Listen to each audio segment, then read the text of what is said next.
The Innkeeper's House, a Hickory Grove novel. Written by Elizabeth Bromke. Narrated by Cecily White. Chapter 1. Greta. 4 cardboard boxes, 2 large plastic storage bins, and a bucket with cleaning supplies stood in an orderly line on her classroom floor. Greta Houston pushed her fingertips into her temples and rubbed in circles. Inadvertently, a blonde wisp of her hair got pinched under her finger. "Ouch," she whispered when it snapped out of her scalp. After rubbing the tender spot, she raked her fingers through her short waves and tied them into a messy ponytail at the back of her head. Strands fell away along her hairline, and she blew them out of her face and sighed with a finalizing huff.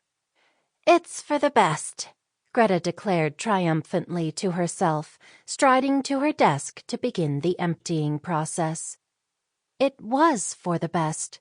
She'd made do at Innovative Learning Academy, the only place with an open teaching position mid-school year. At least, the only one in the 10-mile radius of Mile Square, where Caden both lived and worked. She'd had to settle in order to live near her ex-fiancé. Instead of high school sophomores with their classic literature and compelling research papers, she'd accepted stinky 4th graders with their mind-numbing spelling bees and cliché science projects. Instead of a classroom with windows, she'd been relegated to a pod on the inside of the school building. After all, without the proper elementary certification, Greta was little more than a warm body, holding a place for the pregnant teacher on leave. Greta's career wasn't the only part of her life in which she'd been forced to make concessions. Oh no, when she met Caden, she figured that his money, and he had a lot of it, would equate to some sort of upper-middle-class utopia. After all, he'd promised that if she bought the first-floor condo just 2 miles from his office, he would help cover the mortgage until they were married. At that point, they could turn it into rental income. It could be her little weekend project after they built the perfect family home. In her mind's eye, together, Greta and Caden would move mountains out in green-lawned suburbia, with exactly 2.5 children and a minivan. She would tend a modest vegetable garden and plant flowers while the kids played in a safely fenced yard.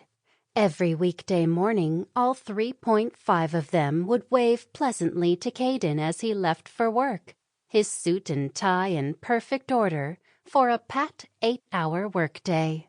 Family dinners would commence at precisely 5 o'clock, leaving plenty of evening for Mommy and Daddy to cuddle on the sofa as the children snoozed upstairs. As the 30-something ought to have realized much sooner in life, reality never jibed with one's fantasy. The woulds quickly became would-nots. Besides the prevailing issue of her disappointing teaching position and oversized mortgage payment on a condo with no yard to speak of, other issues cropped up, multiplying in a short time span. Just weeks after he proposed, Caden's promises wore thin. That, and Greta started to learn about his lifestyle more intimately than she had when they were only dating on the weekends. Soon enough, Greta learned that he was happy to keep his sports car. He might only want 1 child. Down the road, he'd said. He was allergic to grass, by the way, and in fact, Caden's days were quite long. Not as long as their engagement promised to be, however. She wanted 2 months. He wanted 2 years. 2 years! Who could wait 2 years? Her clock was ticking, but the only thing pressuring Caden was a sense of obligation, and traditionally, a 3-year courtship was appropriate. She started to hate the word. By the bitter end, it became clear that a former country bumpkin like Greta Houston had no say in a relationship with a big city heir, and she had no place in his highfalutin life. And yet it was not Greta who called the whole thing off. Sample complete. Ready to continue?